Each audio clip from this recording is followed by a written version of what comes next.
Hello बच्चों, कैसे हैं आप लोग। आई होप कि आप लोग पढ़ रहे होंगे।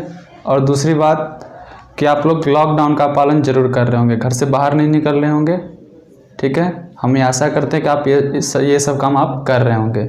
ठीक है, तो अब दूसरी बात कि अब हम लोग जो अभी तक मैटर में पढ़े हैं वो टाइप्स ऑफ स्टेट पढ़ चुके हैं, और सॉलिड क्यों होता है, लिक्विड क्या क्यों होता है, इंटरमॉलिक्यूलर फोर्स क्या होता है, काइनेटिक एनर्जी क्या होता है, ये सब के बारे में हम लोग पढ़ चुके हैं। अब फर्दर हम सिंगल स्टेट को डिफाइन करेंगे। आज अब इसमें पढ़ेंगे कि सॉलिड स्टेट के क्या क्या प्रॉपर्टी होते हैं। अगर कोई सॉलिड है, ठीक है, कोई मैटर अगर सॉलिड स्टेट में है तो उसका क्या क्या प्रॉपर्टी हो सकता है। ठीक है, तो फर्स्ट प्रॉपर्टी लिखे हैं कि solid are rigid and incompressible, मतलब कि वो रिजिड होता है, उसको आप कंप्रेस नहीं कर सकते हो। ठीक है, जो सॉलिड्स होते हैं रिजिड, जैसे कि फॉर एग्जांपल जैसे ये डस्टर है। अब इस डस्टर को आप समझ लो कि अगर हम इसे प्रेस करते हैं तो क्या इसको हम प्रेस कर पाएंगे, नहीं प्रेस कर पाएंगे, क्योंकि ये रिजिड है, इसका फिक्स्ड शेप है। सेकेंड में आप देख भी सकते हो जो सॉलिड्स होते हैं उसका शेप क्या होता है, फिक्स होता है, और वॉल्यूम भी फिक्स होता है। क्योंकि अगर ये डस्टर है इसका शेप क्या है, फिक्स है। इसको अगर किधर से भी आप कंप्रेस करके इसका शेप आप चेंज नहीं कर सकते हो, और इसका वॉल्यूम भी फिक्स है। जितने मटेरियल्स इसमें यूज हुए हैं उतना ही इसका वॉल्यूम होगा। ठीक है, अब बात होता है कुछ एग्जांपल्स ऐसे होते हैं जो सॉलिड्स होते हैं लेकिन उसको हम कभी कभी कंप्रेस कर पाते हैं। जैसे कि आप स्पंज मान लो, स्पंज क्या होता है, वो एक सॉलिड ही होता है, बट उसे हम क्या करते हैं, कंप्रेस कर पाते हैं। होता क्या है कि जो स्पंज है, स्पंज में जो पोर्स होते हैं उसके बीच में एयर ट्रैप्ड होता है। ठीक है, उसमें एयर फंसे हुए होते हैं। जैसे कि अब स्पंज है, ठीक है, उसमें छोटे छोटे पोर्स हैं तो उसमें एयर्स फंसे होते हैं। जब वो एयर्स मिल जाते हैं तो एक होल सॉलिड का फॉर्मेशन करता है।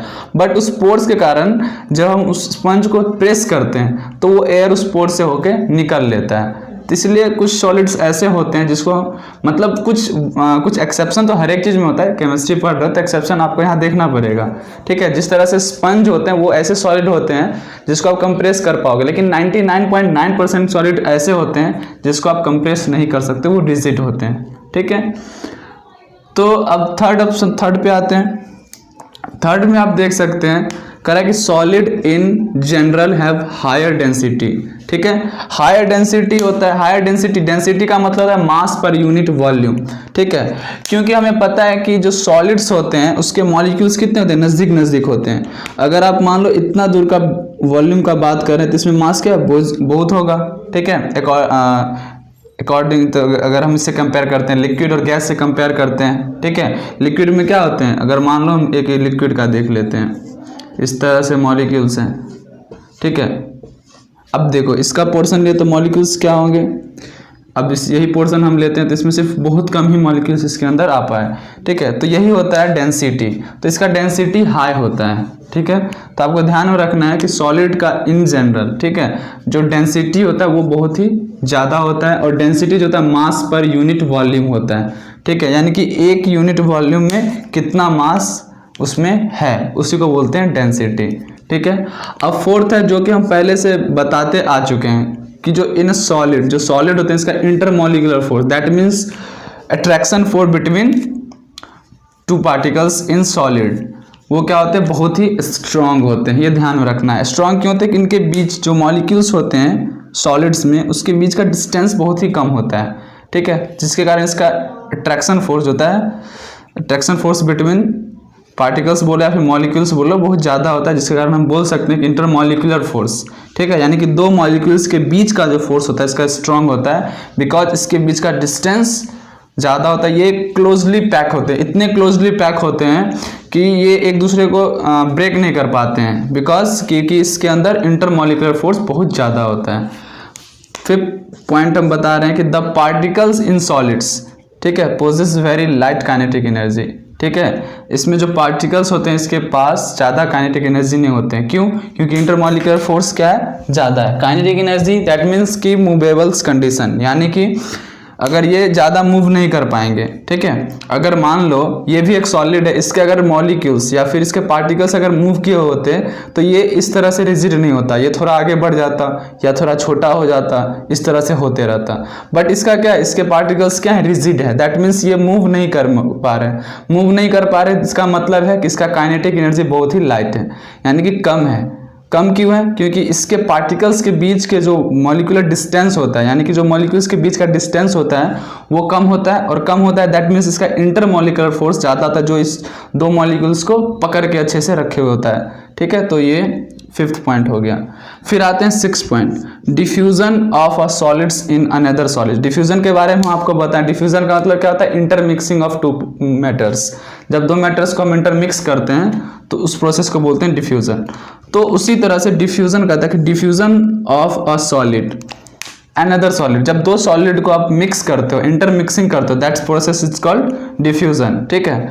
तो ये एक्सट्रीमली स्लो होता है, नहीं के बराबर होता है। अगर मान लो ये सॉलिड है, ये भी सॉलिड है, अगर आप इस दोनों को मिक्स करोगे, क्या ये मिक्स हो पाएगा, नहीं के बराबर होगा, ठीक है। तो फिर इससे आप पता क्या चला कि डिफ्यूजन जो सॉलिड टू सॉलिड में क्या होता है, नहीं के बराबर होता है, एक दूसरे में मिक्स नहीं हो पाएगा, ठीक है।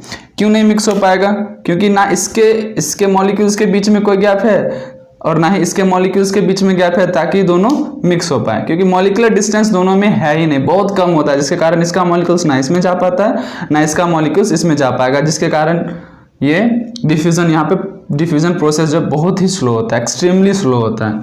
और सबसे लास्ट पॉइंट, ठीक है, इसे ध्यान से देखना है, कह रहा है कि solid have high melting point. पहले तो मेल्टिंग पॉइंट क्या होता है, मेल्टिंग पॉइंट एक सर्टेन पॉइंट होता है जहां पे कोई ऑब्जेक्ट जाके मेल्ट होना शुरू होता है, ठीक है, ये ध्यान में रखोगे।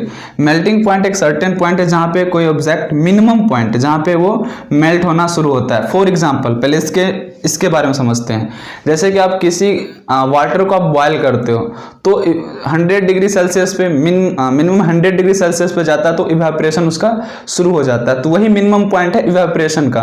तो वही वहां पे आप मेल्टिंग, वैसे मेल्टिंग मतलब होता है मेल्ट करना, बस हम बता रहे हैं कैसे। जैसे कि आप मान लो कि आइस, ठीक है, आइस को जब आप हीट करोगे तो वो तुरंत वाटर नहीं बनेगा।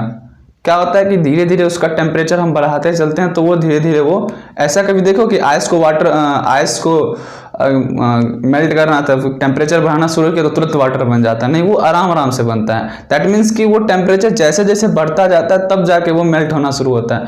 वो पूर्णतः मेल्ट हो गया, जब वो 100% मेल्ट हो जाता है, ठीक है, यानी कि वो पिघल के वाटर बन जाता है, तो वो जो मिनिमम पॉइंट होता है टेम्परेचर का वो होता है मेल्टिंग पॉइंट, ठीक है। तो कहता है कि solid has high melting point. High melting point क्यों होता है, इसका रीजन है कि ये क्लोजली पैक होता है, ठीक है, क्योंकि मेल्टिंग पॉइंट यानी कि आप उसको मेल्ट कर रहे हो, ठीक है, मॉलिक्यूलर डिस्टेंस को आप बढ़ा रहे हो, तो इसका हाई इसलिए होता है क्योंकि इसमें जो इंटरमॉलिक्यूलर फोर्स होता है बहुत ज़्यादा होता है, ठीक है, जिसके कारण इसके मॉलिक्यूल्स जो होते हैं एक दूसरे से इंटरैक्ट होते हैं कि एक दूसरे को इतने अच्छे से पकड़े होते हैं जो एक दूसरे को अलग नहीं कर पाते हैं।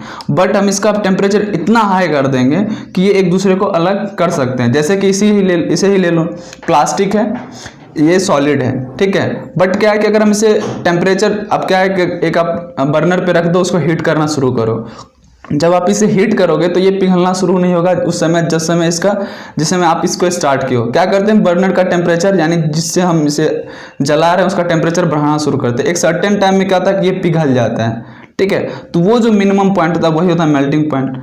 और ये हाई का मतलब है क्योंकि इसके मॉलिक्यूल्स जो होते हैं बहुत नज़दीक होते हैं, ठीक है, इस मॉलिक्यूल्स को ब्रेक करने के लिए टेम्परेचर को बहुत ज़्यादा बढ़ाना पड़ता है, जिसके कारण ये स्टेटमेंट आता है कि solid have high melting point because intermolecular force between two molecules are strong, ठीक है, दो मॉलिक्यूल्स के बीच में जो इंटरमॉलिक्यूलर फोर्स होता है वो ज़्यादा स्ट्रांग होता है, वो मॉलिक्यूल्स को हटने नहीं देता है, जिसके कारण आपको टेम्परेचर बहुत बढ़ाना पड़ता है तब जाके ये मेल्ट हो पाता है। तो इसी को बोलते हैं हाई मेल्टिंग पॉइंट। पहले से आप राइट डाउन कर लीजिए। अब हम लोग पढ़ेंगे, ये तो सॉलिड का कैरेक्टरिस्टिक्स था सॉलिड का, कि सॉलिड में क्या क्या कैरेक्टर होता है। अब हम लिक्विड के बारे में पढ़ते हैं, पहले से आप राइट डाउन कर लीजिए, ठीक है।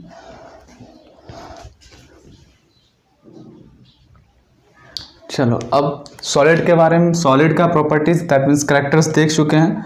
तो अब हम देखते हैं लिक्विड के करैक्टर या फिर प्रॉपर्टी के बारे में, ठीक है।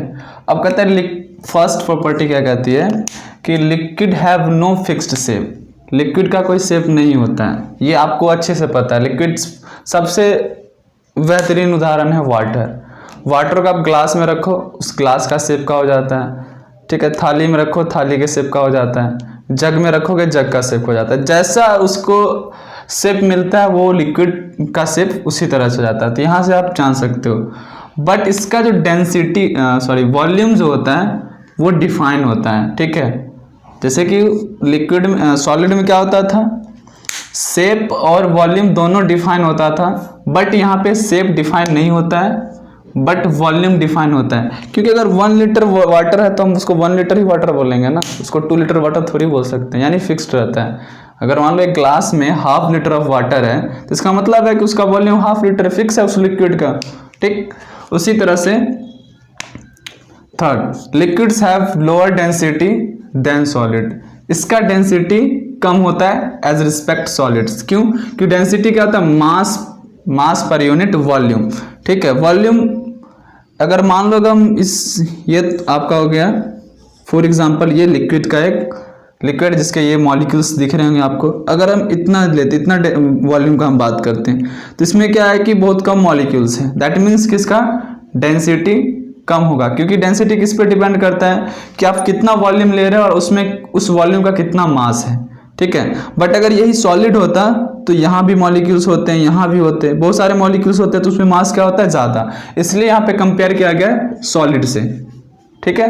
तो सॉलिड से कंपेयर किया है कि इसका कम होता है एज रिस्पेक्ट सॉलिड। और डेंसिटी होता है क्या, मास पर यूनिट वॉल्यूम, ये ध्यान में रखना है, मास पर यूनिट वॉल्यूम होता है, ठीक है। अगर वॉल्यूम का 1 यूनिट लेता हो तो उसमें जितना मास है उसका वो डेंसिटी कहलाता है, ठीक है।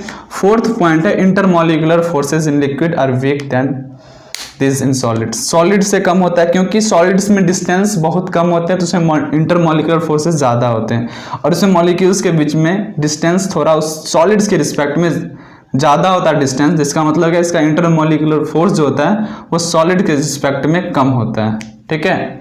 तो ध्यान रखोगे इंटरमॉलिक्यूलर फोर्स जो होता है इन लिक्विड वो कम होता है किसके रिस्पेक्ट में, सॉलिड के रिस्पेक्ट में, ठीक है। अब आ जाते हैं liquids points 5। Liquids are slightly more compressible that solids.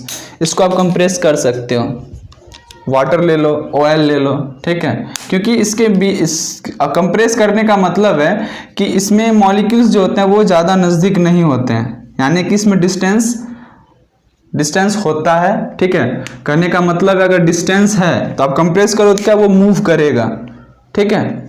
इसमें मूव करेगा, दैट मीन्स इसका काइनेटिक एनर्जी जो होता है, ठीक है, वो सॉलिड के रिस्पेक्ट में वो ज़्यादा होता है। क्योंकि इसके बीच मॉलिक्यूल्स के बीच का डिस्टेंस क्या है, वो ज़्यादा है, किसके रिस्पेक्ट में, सॉलिड के रिस्पेक्ट में। इसलिए इंटरमॉलिक्यूलर फोर्स इसका कम होता है क्योंकि डिस्टेंस ज़्यादा है। और इसे हम आसानी से कंप्रेस कर पाते हैं एज रिस्पेक्ट सॉलिड्स, क्योंकि इसके मॉलिक्यूल्स दूर दूर होते हैं। आप उसे कंप्रेस करोगे तो मॉलिक्यूल्स इधर उधर मूव करेंगे। इसका मतलब है कंप्रेस हो रहा है, इसका मतलब है कि मॉलिक्यूल्स इधर उधर मूव कर रहा है। अब मूव तभी कर सकता है जब 2 मॉलिक्यूल्स के बीच में डिस्टेंस हो, और हमें पता है कि लिक्विड में डिस्टेंस होते हैं, तो इसे कंप्रेस कर सकते हैं। 6 नंबर पॉइंट कहता है liquids diffuse more easily than solids, ठीक है। लिक्विड जो है आसानी से डिफ्यूज करता है सॉलिड के रिस्पेक्ट में।